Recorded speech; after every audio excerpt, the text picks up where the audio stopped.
Hi, my name's Caitlin, and I'm going to be taking you through your yoga practice today. Particularly as a beginner, make sure that you take care of yourself, really ease into this practice, get to know what works for your body, and have a lot of fun. You can always come back to the video and add things in as it suits you and your practice. Enjoy! We'll start this practice with a breathing exercise. So coming to a nice lying position, relaxing on your back, start to breathe in and breathe out by way of your nose. Allow your chest and your abdomen to rise and to fall naturally.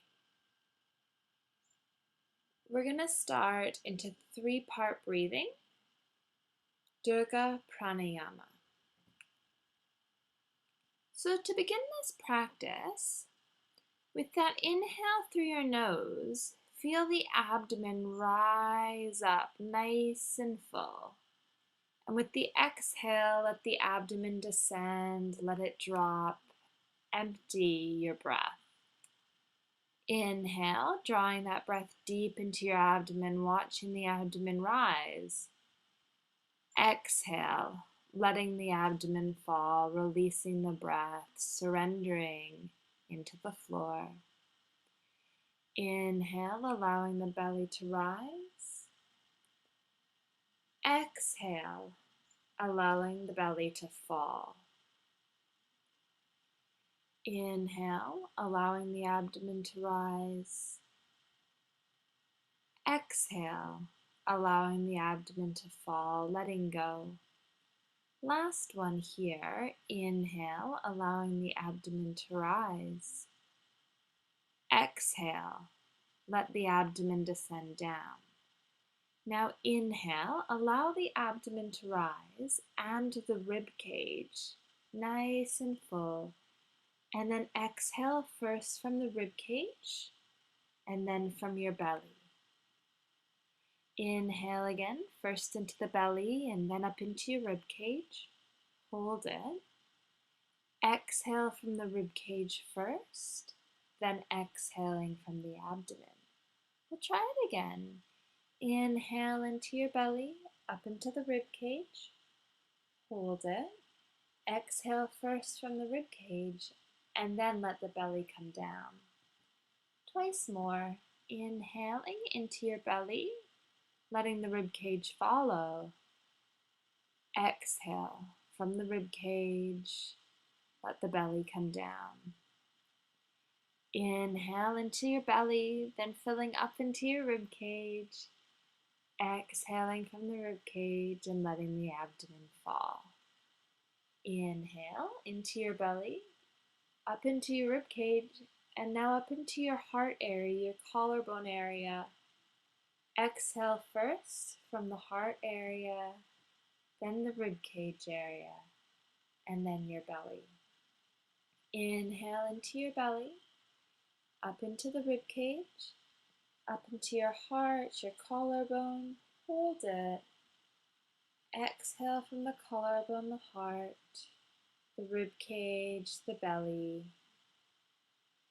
Inhale into your belly, the rib cage, the heart.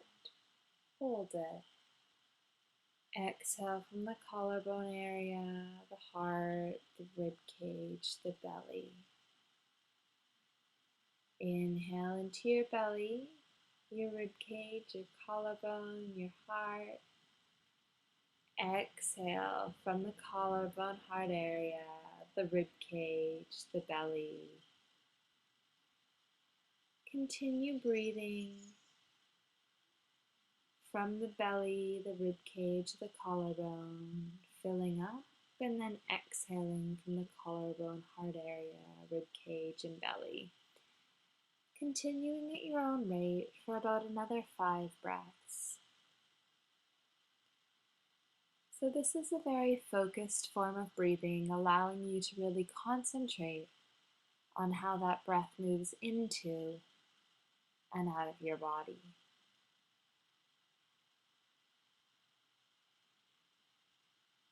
It might not come easily at first, but keep coming back to the intention, perhaps visualizing that breath, that prana, moving into and out of your body.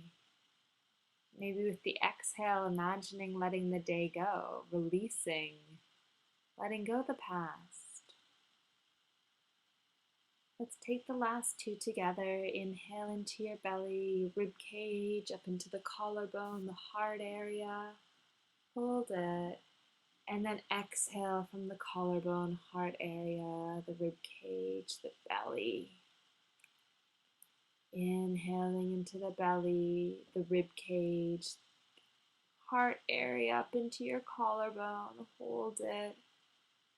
And then let it go from the collarbone area, the heart area, the rib cage, the belly.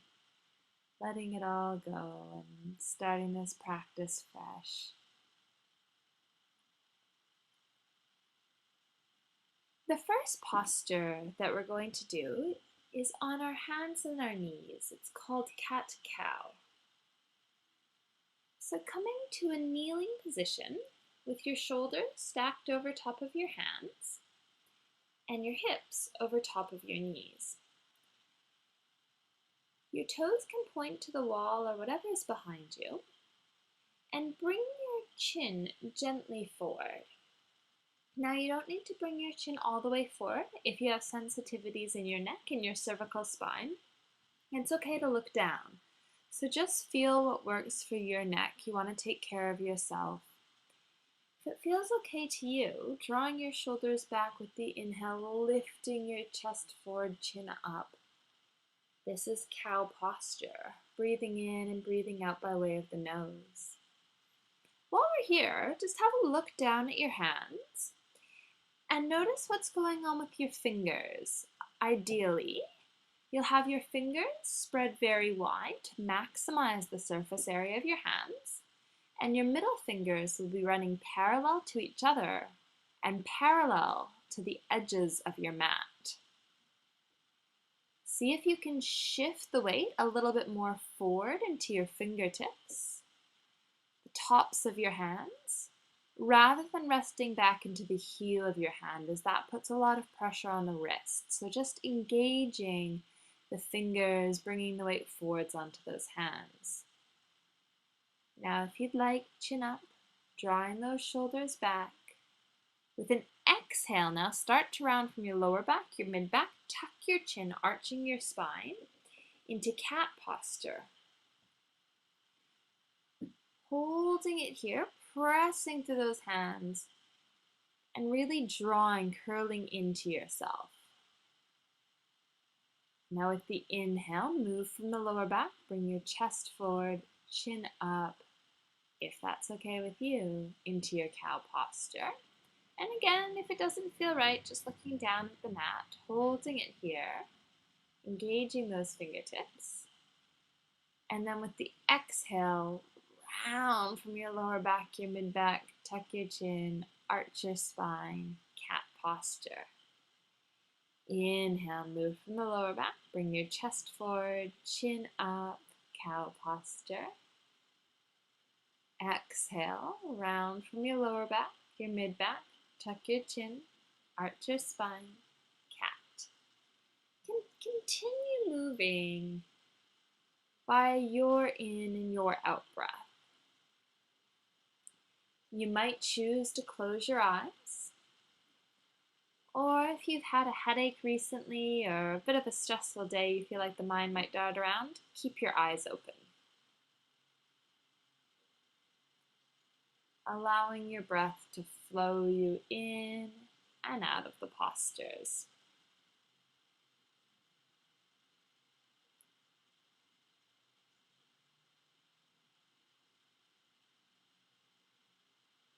Take your last cycle, and when you come to the cow posture, with your shoulders gently back and perhaps your chin a little bit forward, hold it there.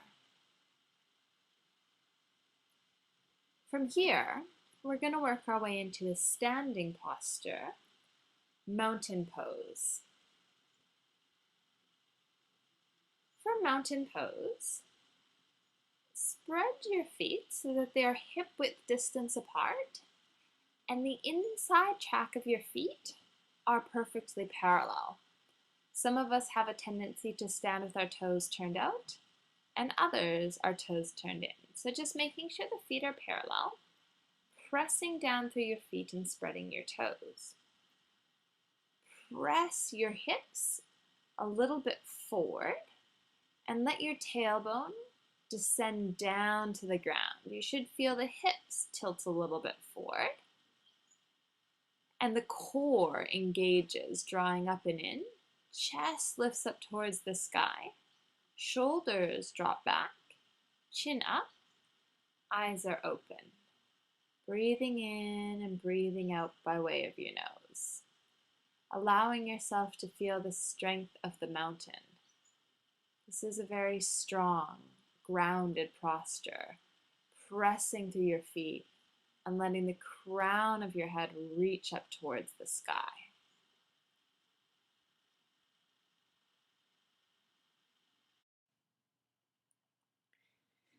Tadasana will be the posture that really grounds us. And it's from here that we'll move into our practice of the partial sun salutation. So sun salutations being Surya Namaskara. So standing tall, we'll transition to a forward bend. Now you can bend your knees and move your body forward to at the maximum 90 degrees. So if your shoulders are giving you any discomfort at all, I would advise you to just move your arms out in front of you to where it is comfortable for you. Comfortable in the sense that it's not going to cause discomfort or aggravate your shoulder girdle. You can choose if at points you may want to bring your arms out to the side, but that does put extra strain on your shoulders, so just be aware of that and modify as is necessary. Let's begin with an inhale, stretching our arms up towards the ceiling to the sky. And with the exhale, engaging our core, bending our knees a little bit, and starting to fold our body forward to where we feel our body best go. So it can just be a little bit forwards. If we're able to come to a 90-degree angle, by all means, just making sure it's something that's sustainable and safe for you. And again, if those arms are giving discomfort, bringing discomfort to the shoulders, please go ahead and modify. You can bring your hands to your waist even. With an inhale, stretch the arms back up towards the ceiling to the sky. Can look a little bit back with your eyes if you'd like to. Exhale, bring the arms down by your side, mountain pose, pressing through the feet, letting the crown of your head stretch up to the ceiling. Inhale, breathing, stretching your arms up towards the sky. Exhale, fold the body forward. Again, just coming to where is comfortable for you, modifying as you need. Inhale, stretch the arms back up towards the sky. You can look back with your eyes if that feels okay. Exhale, bring the arms back down to mountain pose, Tadasana. Inhale, stretch the arms up. Exhale, fold the body forward. Inhale, stretch the arms back up. You can do a back bend if that feels okay, just dropping your head back a little bit. Again, if that's uncomfortable for the cervical spine, no need. Exhale, drop the arms down by your side. Inhale, stretch the arms up towards the sky. Exhale, folding forward into your Tadasana. Core is strong. Inhale, stretch the arms up towards the sky. You can do a little bit of a back bend again, dropping your head back a little bit if that feels okay. Otherwise, looking forward with your eyes. Exhale, arms down by your side. Inhale, stretch the arms up overhead, reaching. Exhale, folding the body forward. Core stays nice and strong, lower supine supported. Inhale, stretch the arms up, perhaps playing a little bit with a back bend or looking back with the eyes. Exhale, drop the arms down by your side. Once more, press through your feet. Inhale, stretch the arms overhead. Exhale, core strong, fold the body forward. Inhale, reach the arms back up towards the sky. Exhale, arms come down by your side. Coming back to the strong mountain posture, standing tall. From here, we'll move into Utkatasana, chair posture. We're going to do this one against the wall. If you do have a block or a box or something that you can hold between your knees or your thighs, that might be useful for you, but it's certainly not necessary. So let's head over to the wall. So we're going to stand against the wall. We're going to lean against the wall. You're going to just measure out how far you need to be away from the wall. You may need to shuffle your feet in or out, just positioning yourself so that you can essentially come into a chair-like position. That's where this posture gets its name. So that may mean you come down to a maximum 90-degree angle of your thighs and your calves, but you don't need to come down that low. Just coming down to where you feel it's safe for your body, pressing your back against the wall, and have a look down at those feet. You want them to be parallel to each other, and this is where putting a block between your thighs or something between your thighs might come in handy, because your knees then can't come right in and they can't sway out either, otherwise you'll drop that block. Now when you found this position with your legs, you may choose to stretch the arms up. This will be to a maximum of 180 degrees, and again, the wall will actually prevent our shoulders going any further than this, but you can go lower. And we'll just hold it here, pressing through the feet, drawing our core and pressing the back against the wall. This is a very strong posture, really working the legs, so one of the bigger muscle groups in our body. When you're ready to let it go, you can bring your hands down and press against the wall, making your way up to a standing position. Remove any blocks or objects that might have assisted you in this posture, and we'll take a mountain pose. Pressing down to the earth, letting the tailbone descend down and the pelvis tilt forward, core engages, chest lengthens to the sky, shoulders drop back, chin up. From here we'll move into chaturanga, or a wall plank. So coming about an arm's width away from the wall, we'll do a push-up. It'll be against the wall. So reach those hands forward and move them down a little. So if you're going straight forward from your shoulders, move them down so they're slightly below shoulder height. And again, you want your feet about hip-width distance apart so you have some support. And if you would like, you can put a block in between your thighs to remind you that you need to engage these legs.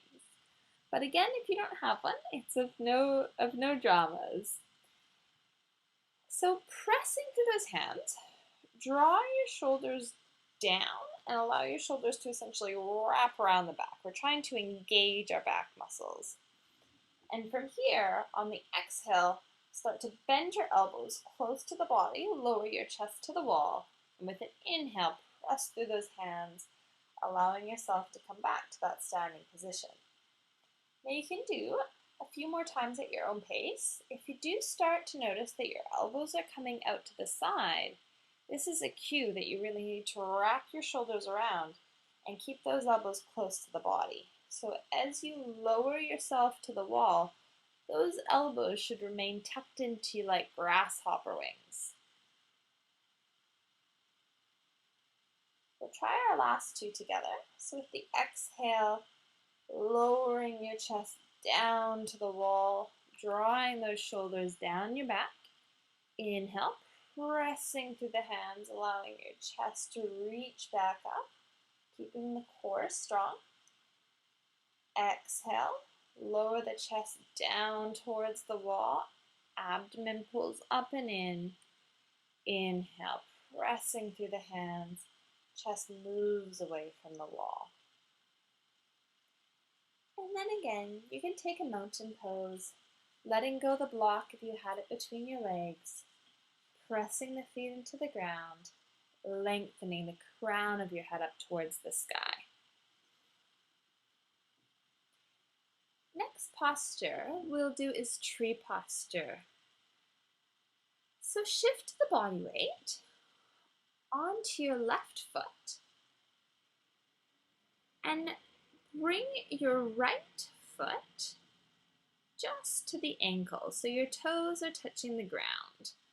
Now, if this feels unsafe for you, you can put a chair in front of you to balance, and you can rest one hand on the chair. If it feels reasonably safe that you're testing your balance, but it's manageable, you can stay here. Pressing down through that left foot, keeping the core nice and strong. If your shoulders feel stable, feel safe, with the inhale, you might bring your arms up over the head, or alternatively, bringing your hands into your heart center. Finding stillness, and then with an exhale, relaxing the posture, letting the arms come down by your side and bringing the right foot down to the floor, mountain posture. Now shift your weight over onto your right foot, and you can bring your left heel gently onto the ankle or the edge of the foot, balancing more on the toes. And again, you can grab a chair to support you if that feels safer. From here, either reaching the arms up overhead if that feels okay on the shoulders, or bringing the hands in front of the heart to prayer position.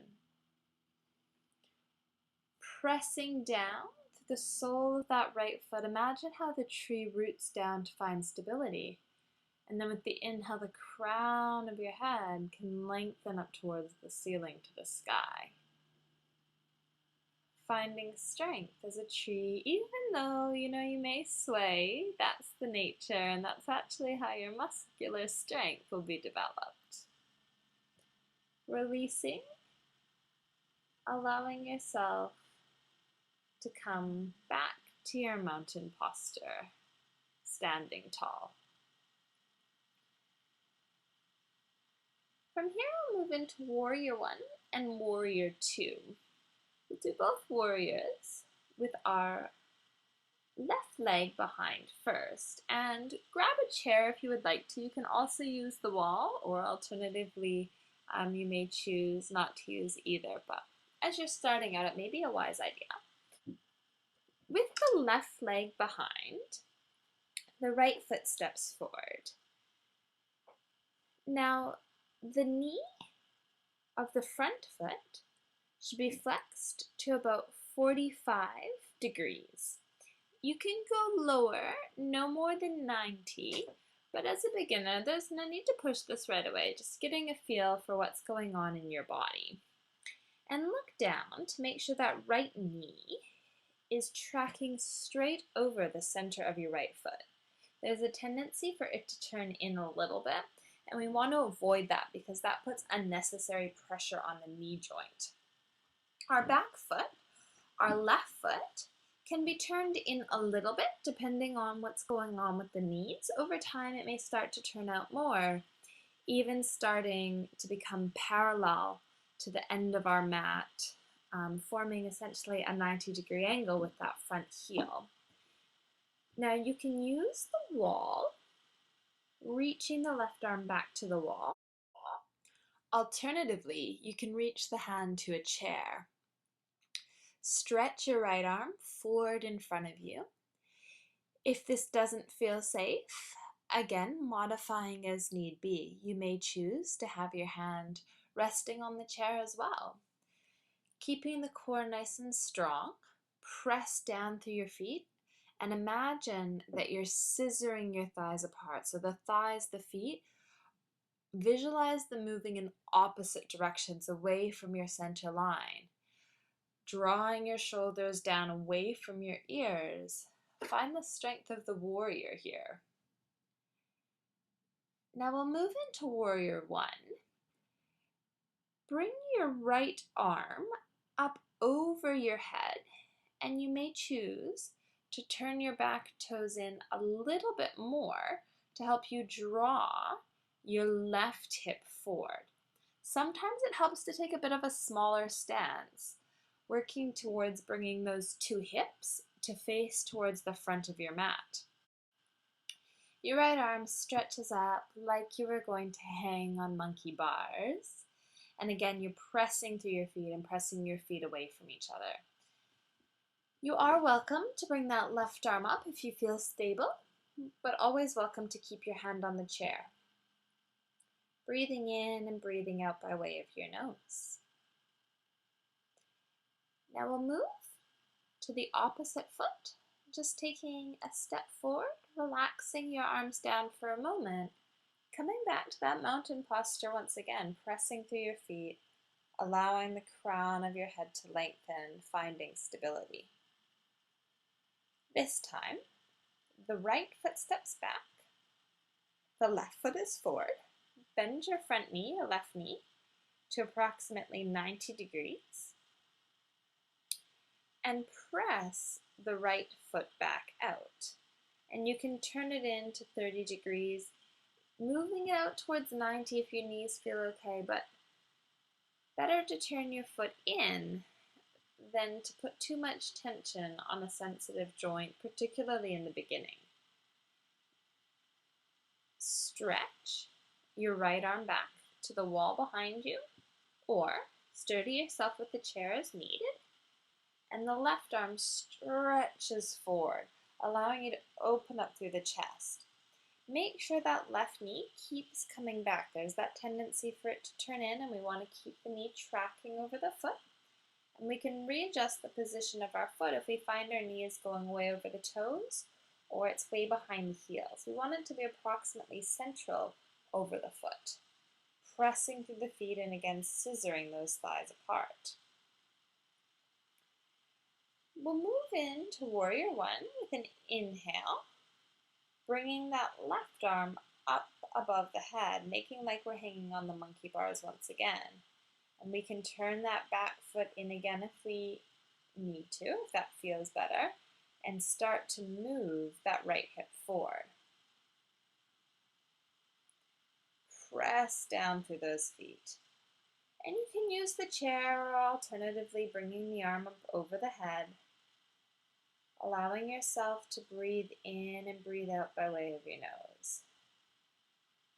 Keeping the core engaged, letting the chest lengthen. And then stepping the right foot forward, relaxing your arms down by your side, coming to your mountain posture.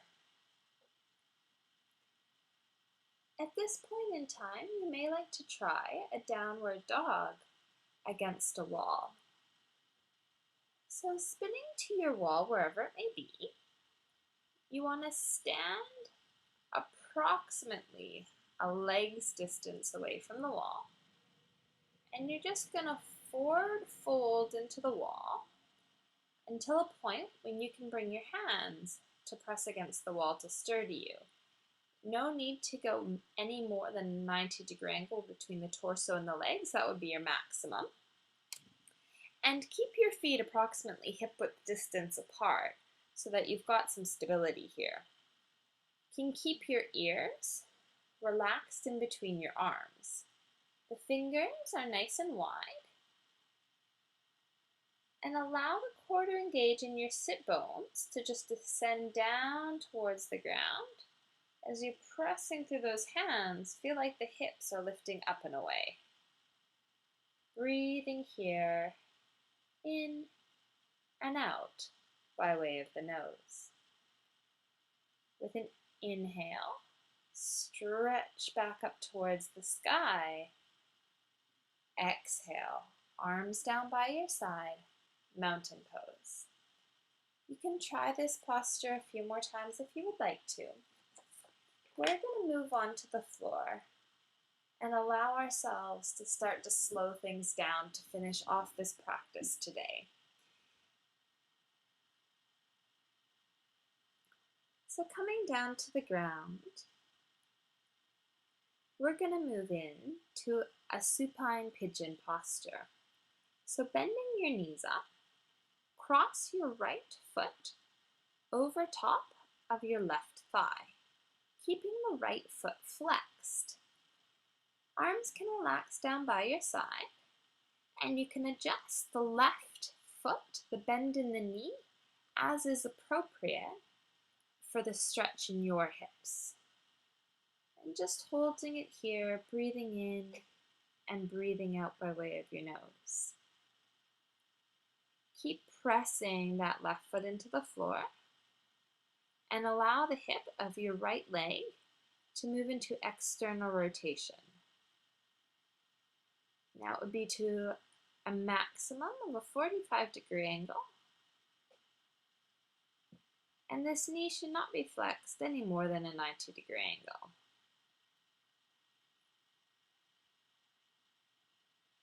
Coming back to notice how the abdomen, the chest rise and fall with your breath. We'll just take 2 more breaths here. In and out by way of your nose. You might choose in your own time to stay longer, or you may choose to release your right foot back down to the ground. Then taking your left foot just below your right knee, keeping that left foot flexed. Coming to supine pigeon on the opposite side. So again, letting that left hip move into an external rotation and flexing the foot. So keeping the ankle flexed to a 90-degree angle as it rests on the right knee. Breathing in, breathing out by way of your nose. Come back to your breath.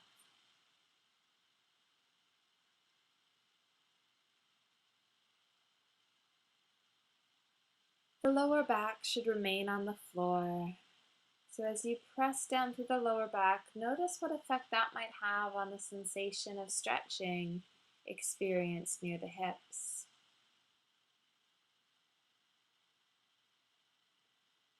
Again, you may choose to stay a little bit longer or uncross that left foot, bringing the foot back down to the ground. Before moving into our corpse pose, our savasana, we'll do a simple reclining twist. So bring the arms out to your side. The shoulders should be in external rotation. But then you can bring the arms so that the hands, palms come flat to the floor to offer you a bit more support if you feel that that's okay for your shoulders, or keep the palms up if that feels better. Feet and knees come next to each other. This will be to a maximum of a 40-degree angle. Shoulders remain on the floor, and the pelvis, so your hip area and your lower spine, slowly move to the right, letting your knees lead the way.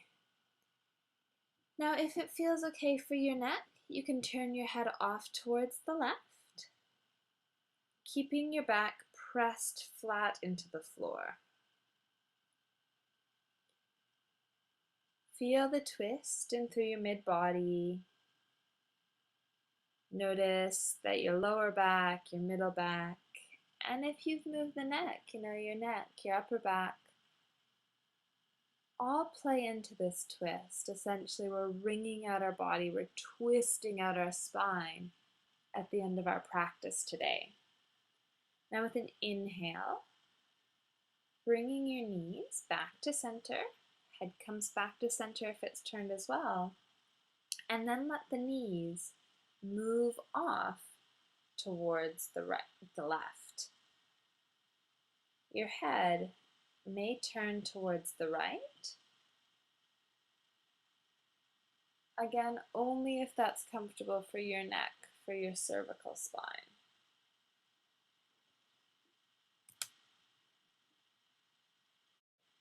Inhaling, coming back through center. Feet come pressed to the earth, and arms move in closer towards your body. We'll move into Savasana, corpse posture now. If it's most comfortable for you to move your feet out just a little ways and keep your knees bent, by all means. Alternatives are to roll a blanket up and place it under your knees, or even grabbing a couple pillows or a pillow and placing them under your knees as well to add a little elevation, taking some of the pressure off your lower back. Figuring out what's most comfortable for you, what offers you the most relaxation, the most peace here. And lying yourself down.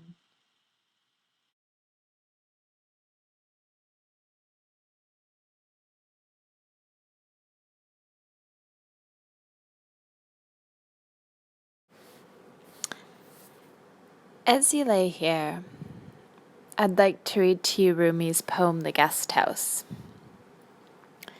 This being human is a guest house. Every morning a new arrival, a joy, a depression, a meanness.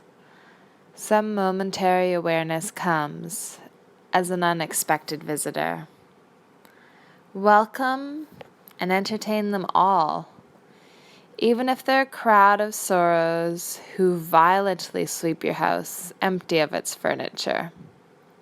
Still, treat each guest honorably.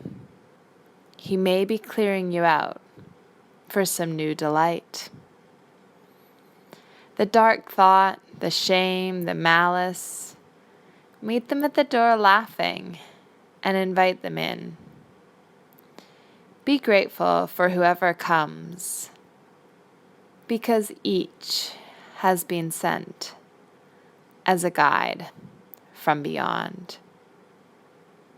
Bend your knees into your chest, roll to your right, bring your left hand down to the right side of your body, and you can push through your left hand to help make your way to a seated position, adjusting as you need to make yourself comfortable.